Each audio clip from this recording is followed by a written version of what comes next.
好，大家好，我是 AI 班的李生展。那又到了我们每周五 AI 分享会的时间。那我今天想要跟大家分享的题目是，我想用 AI 和 Python 的工具去做 Excel 的数据分析以及做可视化。那这是我今天要讲的内容。首先是传统报表的困境与挑战，然后再来就是讲 AI 与 Python 的协作以及它的工具，再来是实物的应用以及其他的应用。那首先是传统报表的困境。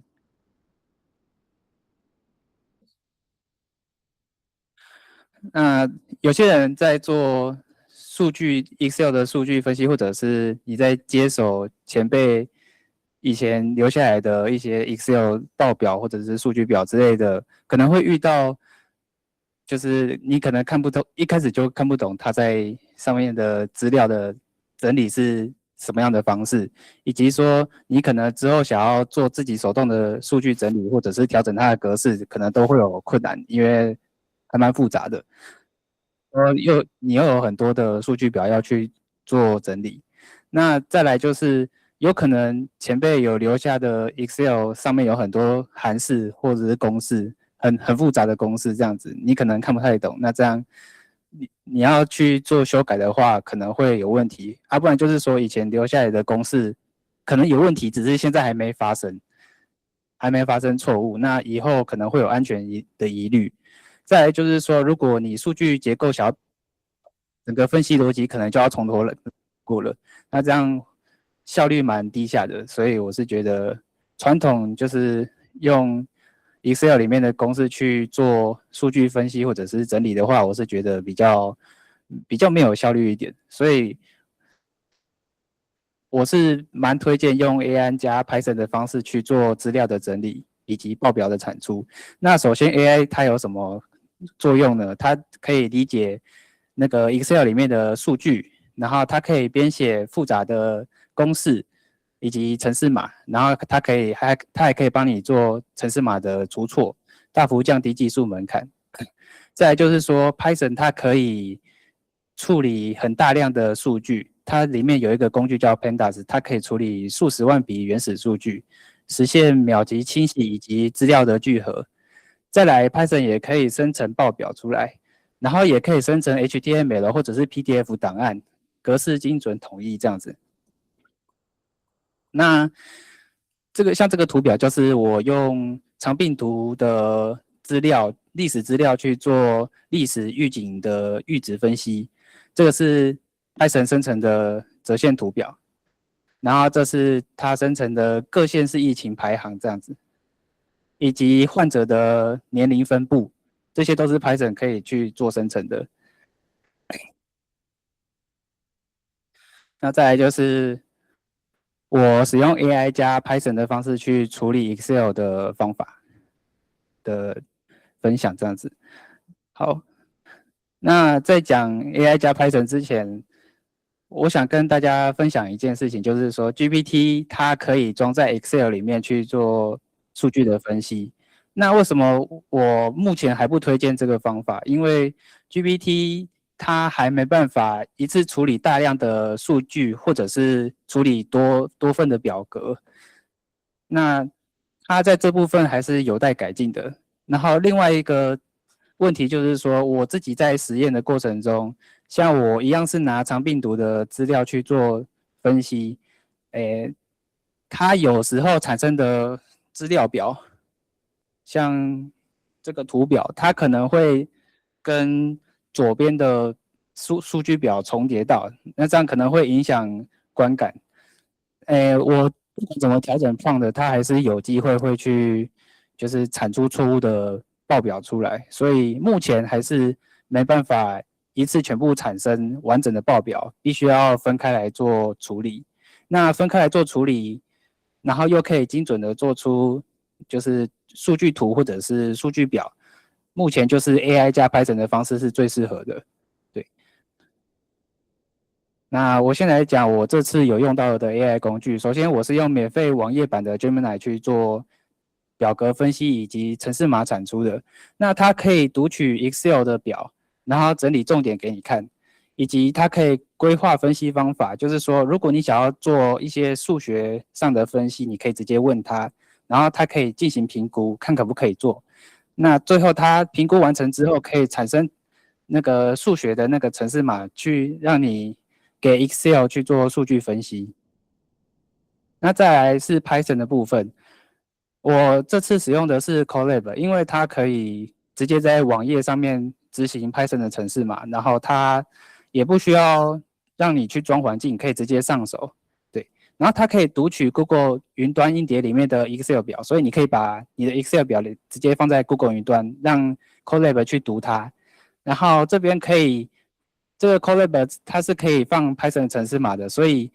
你刚刚在这边 Gemini 请它生成的程式码，你直接复制贴上到这边来。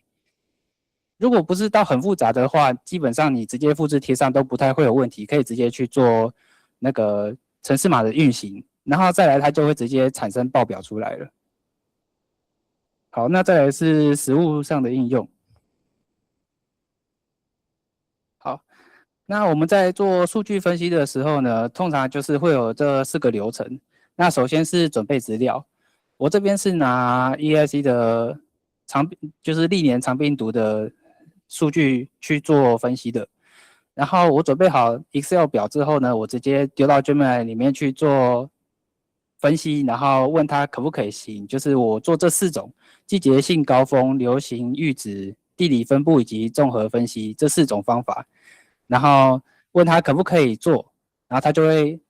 评估完之后就会帮我产生程式码出来，然后产生的程式码呢，我再丢到 Colab 上面去做执行，然后它上面也可以去修改程式码，以及 Colab 上面其实也有自己的 Gemini， 然后你可以请他去帮你看程式有没有问题。对，我是觉得蛮方便的，你基本上都不用去看程式，然后也不需要去理解程式哪里有错，你直接请 Gemini 去帮你修就好了。最后你执行完之后就可以产出图表出来，就可以去做评估了。那像我刚刚说，我有用就是四种方法去做实验。那右边这4个区块都是这4种方法的我下的 prompt， 然后这四个 prompt 都可以使用。对，然后这4个 prompt 我是拿第2种跟第4种来就是会秀给你们看这样子。好，那虽然我说不用去理解程式码，但是我觉得就是有兴趣的人，或者是真的要做到非常大量的数据分析的话，你们还是可以大概了解一下这个程式码在做什么。那像这边就是通常我们数据分析的程式码都主要是分这3块，这3大部分。第一部分就是资料读取以及前处理，那通常这个区块就是让程式去读 Excel 报表，然后把资料读进来。那中间这一块，第2个区块就是分析方法，就是你想要对它做什么样的分析，像那个可能我想要做2025年长病毒的，就是流行的状况，或者是说当年的确诊人数有多少这样子。这中间就是你的分析的方法。那最后第三阶段就是说，它会绘制图表并产出。那主要就是分这3部分。那再来就是 Colab 执行界面。那 Colab 我刚刚有说，它可以读取你 就是 Google 云端硬碟里面的 Excel 表。那像这边我就是把 Excel 放在我的 Google Drive 里面。那中间第2个这个区块就是你直接可以把 Gemini 产生的程式码直接贴在上面就可以做使用了。那再来右边这边就是我刚刚说到，你可以用里面的 Gemini 请他帮你修你的程式码，如果你程式码有问题的话，直接请他帮你修就可以了。好，那这边就是我用 Colab 以及 Gemini 去产生的报表。那上面这个好，就是2016年到2025年的，就是它的每一周确诊的人数吧。对，然后下面这个就是2025年的长病毒流行阈值，就是跟历史的资料去做比对。然后右边这个就是我请 Python 去产生的综合性报表，它可以做很多种分析，然后直接放在 PDF 上面。对，然后我给大家看一下实际使用的状况大概长什么样子。像我是直接把 Excel 丢到这个网页版 Gemini 里面，然后用我刚刚给你们看到的那4个，就是那4个 prompt， 然后我可以直接贴上来，然后它就会直接产生这样的 Python 程式码。那产生完之后呢，你直接在这边直接复制起来，然后你到 Colab 里面，你直接在这边把程式码贴上来。这些程式码就是我刚刚在 Gemini 里面复制的程式码，我已经先贴上来了，对，这样速度比较快一点。然后你可以直接执行，这边有一个全部执行。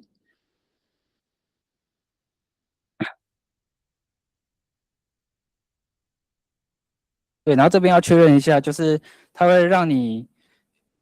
取得 Google Drive 的权限，这样它才可以调用 Google Drive 里面的 Excel 档。然后调用完之后，它就可以开始执行了。然后你看这边就是会直接产生一个分析的图表出来。那下面这个就是我刚刚在 Gemini 复制的程式码，然后你就会看到说它这边有红色的字，代表说它程式码有问题。那没关系，这边你也不需要看懂它在说什么，你直接按说明错误，然后右边的 Gemini 它就会直接帮你读取这个错误，然后直接修改程式码。哦，然后这边要注意一下，你的模型最好是切到 Gemini 3的 Flash， 不要切2.5，因为3会比较聪明一点。那如果有预算的，可以试试看3.1 Pro， 对。然后它这边已经跑完了，它会说你的错误在哪里，对。然后你看左边这边，它会自动帮你修改程式嘛。然后你右边这边按接受并执行，它就会直接帮你修改，然后直接跑程式码了。对，然后这是它产生的 HTML， 然后直接做综合性的长病毒分析表。对，我是觉得蛮方便的。好，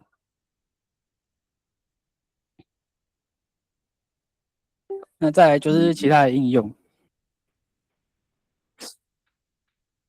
然后 用 Python 去分析 Excel 的另一个好处就是说，它还可以做各自遮蔽的问题。像左边这张表格，左上角这个表格是我请 AI 去生成的一个假的资料表，然后上面会有姓名跟身份证字号，这个就是各自的部分。那你不可能把 Excel 直接丢到 Gemini 里面或者是 GPT 里面去请它去做分析，因为这个会有问题。那我可以使用 Python 去帮我把这个姓名跟身份证字号去做折比，然后变成一个病人的 ID， 就是假的一个 ID。对，然后把它去做遮蔽之后呢，我就可以把这张 Excel 表丢到 Gemini 里面去做我想要的分析，像是这边我是做肠病毒71型的整理。那整理完之后呢，我再用 Python 去把病人的 ID 去对照原本姓名跟身份证字号，就可以把它再移回来。那这个就是肠病毒71型整理完后的报表出来。对，那这途中完全不会经过就是 Gemini 或者是 GPT 去读取我们的姓名跟身份证字号，达到各自遮蔽的效果。所以这就是我比较推荐用 Python 去处理 Excel 报表的原因。好，那 Python 加 Excel 还有什么用处呢？它像我刚刚有说到，在用 GPT 装在 Excel 里面去做分析，现在还没办法一次去处理很多份的那个工作表。目前还只有 Python 比较会做，就是比处理这样的资料会比较容易一些。那再来就是你想要去做 Excel 表里面的数据清洗或者是标准化，目前 Python 还是会比较好用一点，就是而且它速度又比较快。那再来就是说，像这个自动建立地图，这个就是可能里面那个你的 Excel 表里面可能会有什么县市名称，那像 Python 里面就也可以自动产出具有颜色渐层的地理图表，这样。这是比较题外话，可是我是觉得蛮有趣的，我也分享一下。那再来就是说 Excel 格式化，它不只可以说出 PDF 报表，还可以自动调整 Excel 的栏宽，或者是套用删选器，加入条件式格式或嵌入图表，这些一样都是 Python 可以做到的。对，那我目前就是分享到这边。那我其实还是比较推荐说使用 Python 去处理 Excel 表，目前啦。然后下次我可能会介绍说，就比较进阶一点，就是用那个就是我们本地端电脑去装 Python 的环境，去处理更多的 Excel 报表这样子。对，然后我目前就是先做到这样。那今天的分享就到这边，谢谢大家。那有什么问题的话，可以提出来。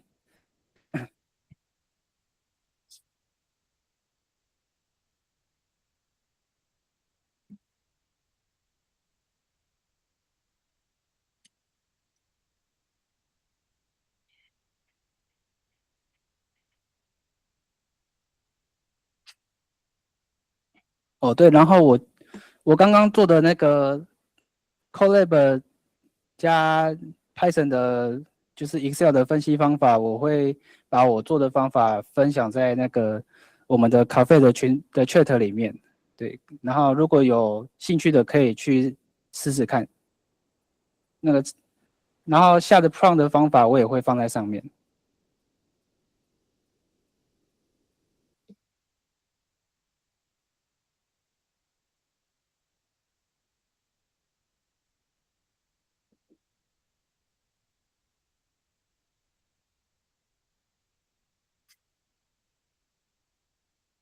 好，那如果没有问题的话，那今天就先到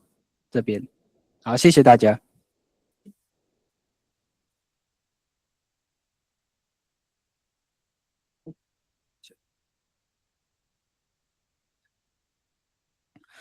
哦，有人问说 Colab 跟 Anti-Gravity 的差异，推荐使用哪一个？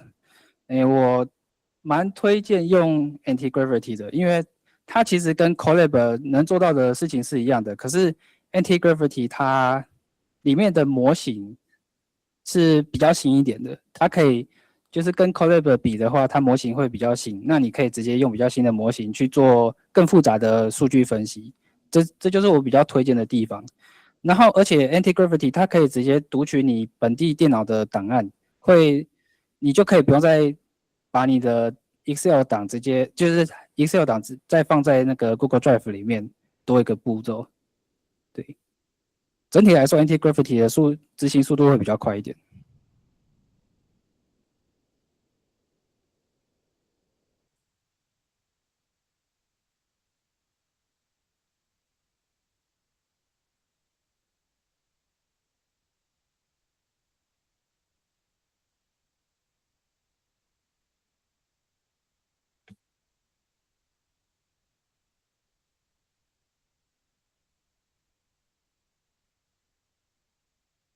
那还有什么问题吗？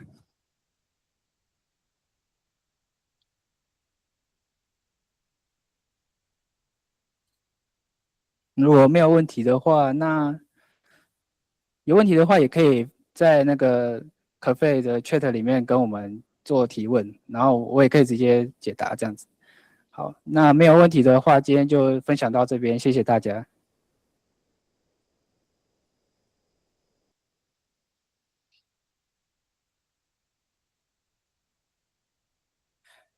各自遮蔽。哦，各自遮蔽，看一下，我切我的，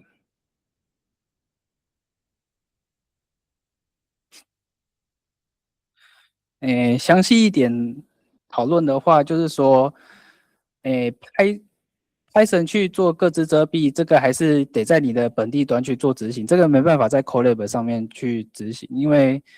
Colab 毕竟还是在云端上面，所以它还是看得到你的，就是 Google 看得到你的 Excel 表，所以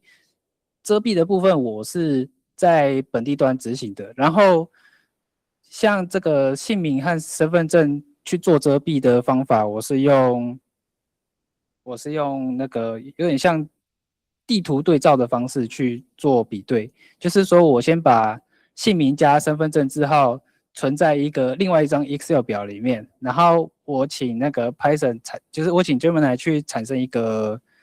有点像加密的方式吧，就是把这些姓名加身份证字号去做加密，然后产生一个病人的 ID。那产生这个病人的 ID 这过程，我是用 Gemini 提供的 Python 程式码去做产生的。那我自己也检查过，就是这个 Python 运行是没有问题，是 OK 的。然后它产生的这个病人 ID 就是已经加密过，然后加密过你就可以把这一整份表直接丢到云端，丢到 Gemini 里面去，请他去读这张表是在做什么，然后可以里面有什么一些资料这样子。对，然后等到他做完分析之后呢，如果我今天要找肠病毒71型的整理，那我就请 Gemini 说，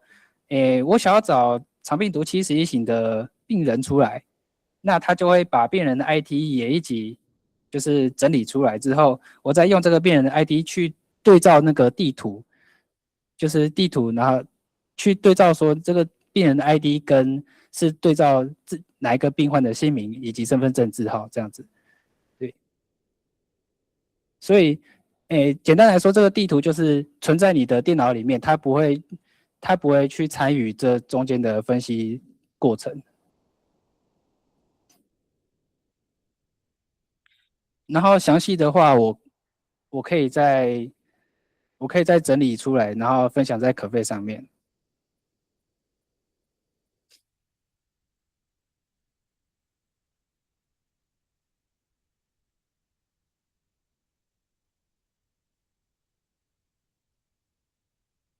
我看不到。你哦，请问举手的可以说明一下你的问题，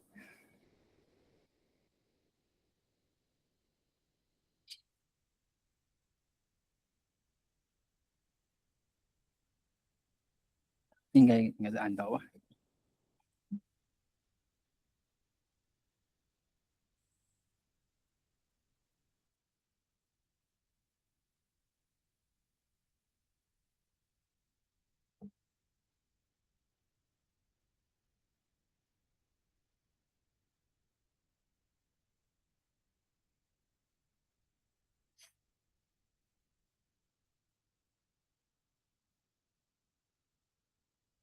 应该是按到了。好，那没有问题的话，那今天就先分享到这边，谢谢大家。